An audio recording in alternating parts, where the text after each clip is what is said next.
नमस्कार, हिमाचल समाचार में आपका स्वागत है। आज के मुख्य समाचार। मुख्यमंत्री ने राज्यपाल से की भेंट।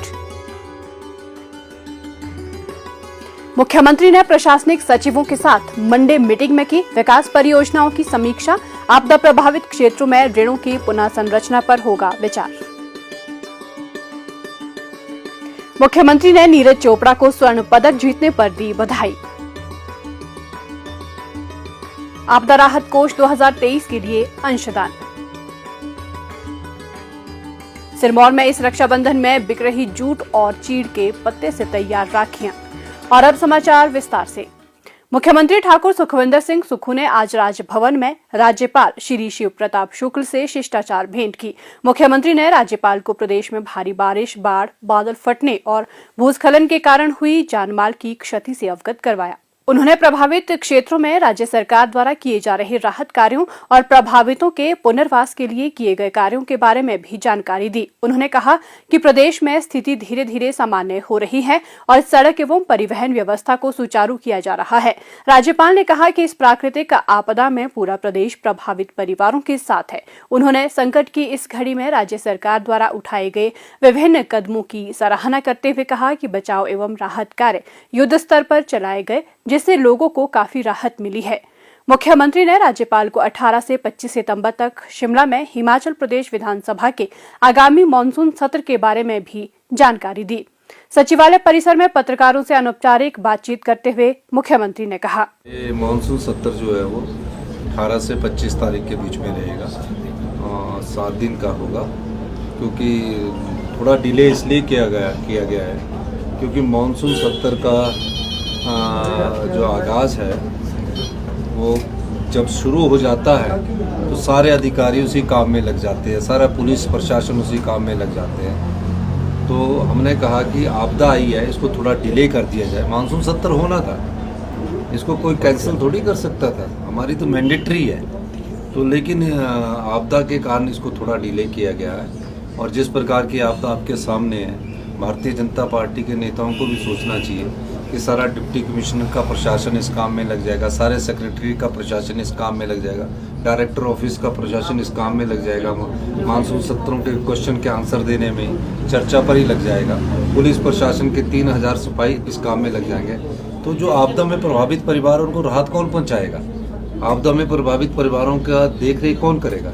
इसलिए डिले हुआ है। तो आगे मौसम साफ होने की संभावना है, तो इस दृष्टिकोण से उसको 18 तारीख से किया जाएगा। मुख्यमंत्री ठाकुर सुखविंदर सिंह सुक्खू ने प्रदेश सरकार की विकास परियोजनाओं और प्रमुख योजनाओं की प्रगति की समीक्षा के लिए आज आयोजित सभी प्रशासनिक सचिवों की मंडे मीटिंग की अध्यक्षता की। उन्होंने सभी प्रशासनिक सचिवों को लंबित परियोजनाओं में तेजी लाने के निर्देश दिए ताकि इनका लाभ लोगों तक शीघ्र पहुंचाया जा सके। मुख्यमंत्री ने डिजिटल कार्य पद्धति के महत्व पर बल देते हुए अधिकारियों से कार्य निष्पादन में तेजी लाने के दृष्टिगत ई-फाइल प्रणाली का उपयोग करने को कहा। उन्होंने कहा कि प्रदेश में हाल ही में आई आपदा के दृष्टिगत सरकार प्रभावित परिवारों को त्वरित राहत प्रदान करने के दृष्टिगत प्रभावितों के लिए ऋण पुनः संरचना के विकास पर विचार कर रही है। उन्होंने कहा कि प्रदेश में हाल ही में आई आपदा के दृष्टिगत सरकार प्रभावित परिवारों को त्वरित राहत प्रदान करने के दृष्टिगत प्रभावितों के लिए ऋण पुनः संरचना के विकल्प पर विचार कर रही है। उन्होंने इस संबंध में एक व्यापक कार्य योजना की आवश्यकता पर भी बल दिया। मुख्यमंत्री सुखाश्रय योजना की समीक्षा करते हुए उन्होंने कहा कि राज्य में हाल ही में 3671 अनाथ बच्चों का नामांकन हुआ है और इन सभी को इस योजना के दायरे में शामिल किया जाएगा। ठाकुर सुखविंदर सिंह सुक्खू ने विभिन्न विभागों के विश्राम गृहों की दरों में समानता लाने के निर्देश दिए और कहा कि विश्राम गृहों की बुकिंग भी ऑनलाइन की जाएगी ताकि इसमें भी पारदर्शिता सुनिश्चित की जा सके।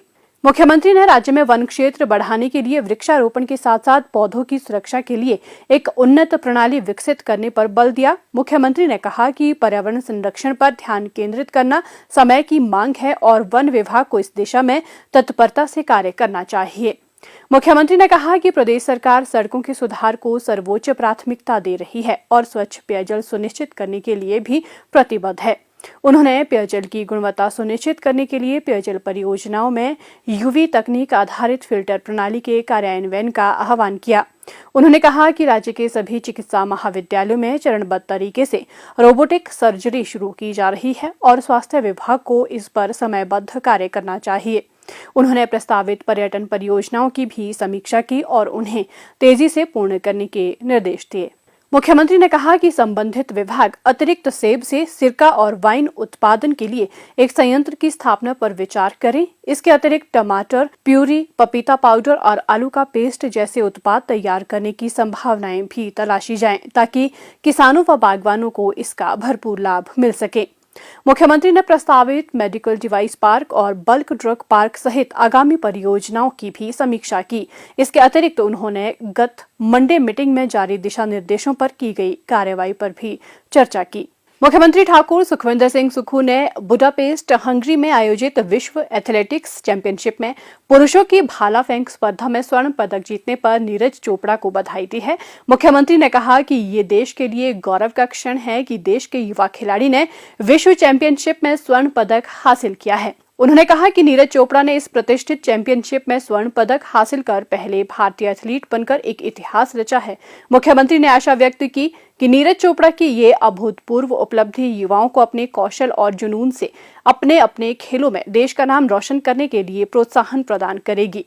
मुख्यमंत्री ठाकुर सुखविंदर सिंह सुक्खू को आज शिमला में मुख्य संसदीय सचिव श्री किशोरी लाल ने 10,61,662 रुपए का चेक, यूको बैंक ऑफिसर एसोसिएशन ने 10 लाख रुपए का चेक, All India State Bank Officer Federation ने 5 लाख रुपए, सेंट एडवर्ड स्कूल शिमला ने 5 लाख रुपए और शिमला क्लब शिमला के अध्यक्ष ने 5,51,000 रुपए का चेक आपदा राहत कोष के लिए भेंट किया। सुंदरनगर निवासी श्री प्रेमलाल ने रविवार को शिमला में मुख्यमंत्री ठाकुर सुखविंदर सिंह सुक्खू को आपदा राहत कोष 2023 के लिए 11 लाख रुपए का चेक भेंट किया।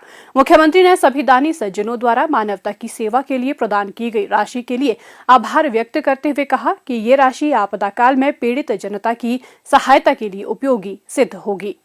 भाई बहन को स्नेह की डोर से बांधता रक्षाबंधन का पर्व हर साल पूरे देश व प्रदेश में धूमधाम से मनाया जाता है। बहन अपने भाई को राखी बांधकर उनकी दीर्घायु की कामना और रक्षा का वचन लेती है। राखी पर्व के लिए बाजारों में खासी चहल पहल देखी जा सकती है। इस बार प्राकृतिक राखियों की बाजार में खूब मांग है। जिला ग्रामीण विकास अभिकरण सिरमौर द्वारा राष्ट्रीय ग्रामीण आजीविका मिशन के तहत स्वयं सहायता समूह द्वारा प्राकृतिक उत्पाद विक्रय योजना के अंतर्गत नाहन में लगाए गए प्राकृतिक राखियों के स्टॉल सभी को आकर्षित कर रहे हैं। राखी के ये स्टॉल 30 अगस्त रक्षाबंधन के दिन तक संचालित किए जाएंगे। सिरमौर जिला के विभिन्न विकास खंडों में संचालित हिम इरा दुकानों में भी प्राकृतिक राखियां बेची जा रही हैं। जिला में अभी तक स्वयं सहायता समूह की महिलाओं ने 10,000 से अधिक राखियां बेची हैं तथा 30,000 राखियों को बेचने का लक्ष्य निर्धारित किया गया है। इन राखियों की विशेषता ये है कि इसमें अधिकतर राखियां प्राकृतिक उत्पाद से तैयार की गई हैं। इनमें जूट के अलावा चीड़ के पत्तों से तैयार की गई राखियां भी शामिल हैं। कई राखियों में रुद्राक्ष के मोतियों का शानदार ढंग से प्रयोग किया गया है। हम राखी बनाने का काम कर रहे हैं और ये 2 महीने से कर रहे हैं। इसमें हमने 20,000 राखी बना दी है और 12,000 बेच चुके हैं। इसमें हम 5 लेडीज काम कर रहे हैं। इसमें हम जूट की और चीड़ की राखी बना रहे हैं। ये जो हम प्रोडक्ट बनाते हैं ये पाइनिडल के, और इसको हम दिल्ली में सेल करके ये चीज़ फॉरेन में भी जाती है। ये हमने जब 1000 राखियाँ हमने शिमला के लिए बनाई थी और 200 राखियाँ हमने अभी बनाई थी यहाँ पे प्राकृतिक राखियाँ बेची जा रही है। ये SSG ग्रुप द्वारा प्राकृतिक तौर पे तैयार की गई है। ये चीड़ के द्वारा और जूट के द्वारा और धागों से मेहनत से तैयार की गई है। ये देखने में बहुत ही सुंदर है और आपको देखने में लगेगा कि इसमें बहुत मेहनत की गई है। तो मेरा सभी लोगों से निवेदन है कि आप इस रक्षाबंधन पे ये प्राकृतिक राखियों का प्रयोग करें। सिरमौर जिला में राष्ट्रीय ग्रामीण आजीविका मिशन के तहत वर्तमान में 3,500 से अधिक स्वयं सहायता समूह कार्यरत हैं। सभी स्वयं सहायता समूह प्राकृतिक उत्पादों को प्राथमिकता के आधार पर प्रोत्साहित कर रहे हैं। बाजार में प्राकृतिक उत्पादों की मांग लगातार बढ़ रही है और इस दिशा में स्वयं सहायता समूह शानदार कार्य कर रहे हैं। नाहन में आयोजित एक कार्यक्रम में बेहतर राखी तैयार करने वाले स्वयं सहायता समूहों को सम्मानित भी किया गया। प्रथम पुरस्कार प्राप्त करने वाले दिव्यानी स्वयं सहायता समूह नाहन को राज्य स्तरीय पुरस्कार के लिए नामित किया जाएगा। महिलाओं को स्वावलंबन की राह पर अग्रसर करने में स्वयं सहायता समूह महत्वपूर्ण भूमिका निभा रहे हैं। जूट और चीड़ के पत्तों से बनी ये राखियां महिलाओं की नवोन्मेषी सोच के साथ आगे बढ़ने व आत्मनिर्भर बनने का भी प्रतीक है। हिमाचल समाचार देखने के लिए